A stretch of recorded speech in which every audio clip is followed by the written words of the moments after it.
It's as if all the world waits tense and breathless. We're gated. No one can phone in or out. Our craft have all slipped away. Still, we're not absolutely sure it's the real thing, as the weather is so cold, grey and windy. Our homeward step was just as light as the tap dancing feet of the stair, and like an echo far away, a nightingale sang in Berkeley Square. I know, 'cause I was there that night in Berkeley Square.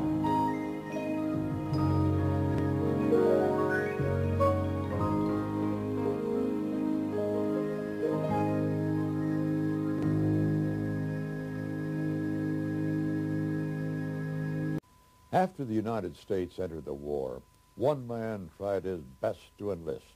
He was turned down and told he could serve the war effort better as an entertainer. Bob Hope. Thanks from America to all our men in blue, our boys in khaki too, our tough Marines, our Coast Guard, our Army nurses true. We thank you so much. And thanks to our brave allies, the gallant Russian bear, the British everywhere, the free French and the Chinese, and you Latins way down there. We thank you so much. Bob Hope played at military bases all around the world, and everywhere he went, he was greeted with cheers and applause. 1 million miles traveled, 10 million soldiers laughing. Well, we've been up in England for 5 weeks, and before that we were in the States. You know the States, that's where Churchill lives. We really had a great, well, he doesn't exactly live there. He just goes back once in a while to deliver Mrs. Roosevelt's laundry. A mix of enormous talent and genuine concern makes Bob Hope stand out from the entertainment pack. On June 6, 1944, Bob was about to go on live radio when the news of D-Day came through. The script was thrown away. New words were needed for a new start in Europe.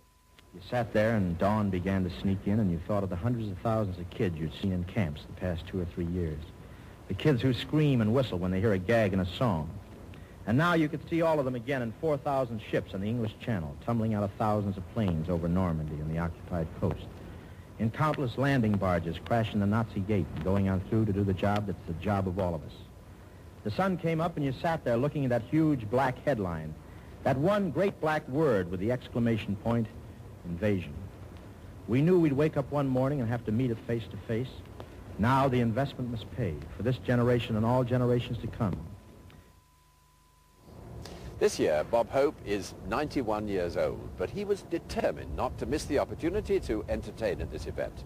His first show played to a packed house last night, and entertain he certainly did. Ladies and gentlemen, Bob Hope.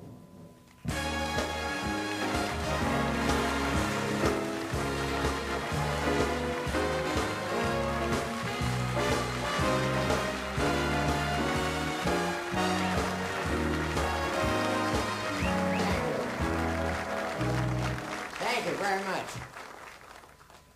It's hard to see with those lights right in your eyes, isn't it, huh?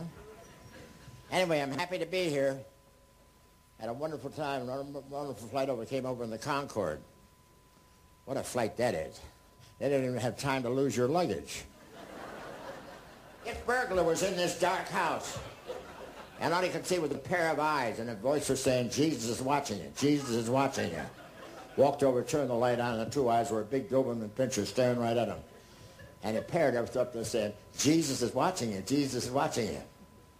And so we went over, turned the lights on, he looked up the parrot, said, don't you know any of the words? Parrot said, I sure do. Sick 'em, Jesus. These two cowboys went to a dance, they parked their horses outside, and one left early, wanted to play a trick on his friend, so he put his saddle on backwards. And they met the next day, and the guy that left early said, boy, what a great party last night. The guy that left late said, yeah, but I had a hell of a time getting home. You know, I went outside and got on my horse, and you know that somebody had cut our horse's head off? He said, if I hadn't held my finger over his windpipe, we'd have never made it home. Well, I'll tell you something. You see these kids in all the spots I've been in, and see them giving of their life and laying their life on the line for their country. I kind of admire that. I like people like that. This Japanese fellow went to the eye doctor, and the eye doctor said, you have a cataract. He said, no, I have a Rincon Colorado. Do I feel American? Or British? No, I feel English. We were never rich enough to be British. We were just English. I was one of many boys helped to add to mother's woe. They couldn't afford a plastic surgeon, so all day long they stared at my nose and cover it up with buttons and hose. It's exciting in a sad way.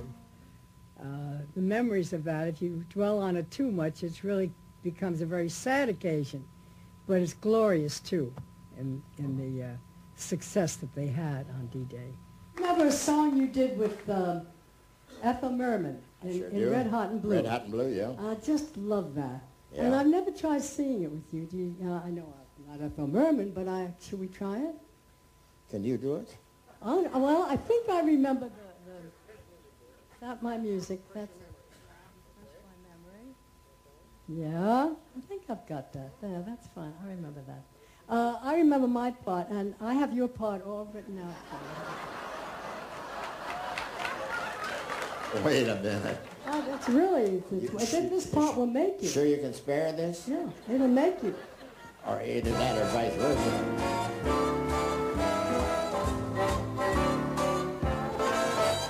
The night is young, skies are clear, and if you want to go walking, dear, It's delightful, It's delicious, It's lovely. I understand the reason why you're sentimental, 'cause so am I. It's Delightful, It's delicious, It's lovely. You can tell at a glance what a great night this is for romance. Hear dear Mother Nature murmuring low. Let yourself go. Oh, Be sweet, my chickadee. And when I whisper, just say to me, It's delightful, It's delicious, It's delectable, It's delirious, It's delimic, delimic, It's July.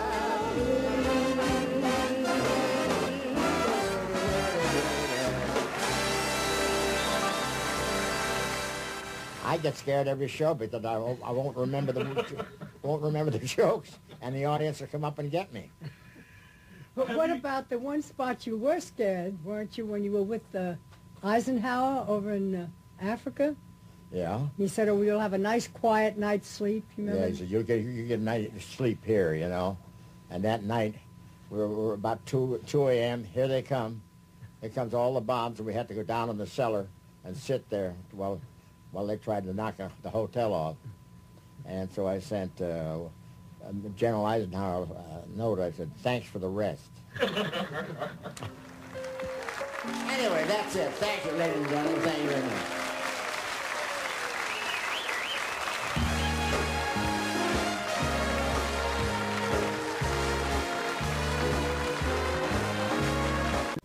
Your task will not be an easy one.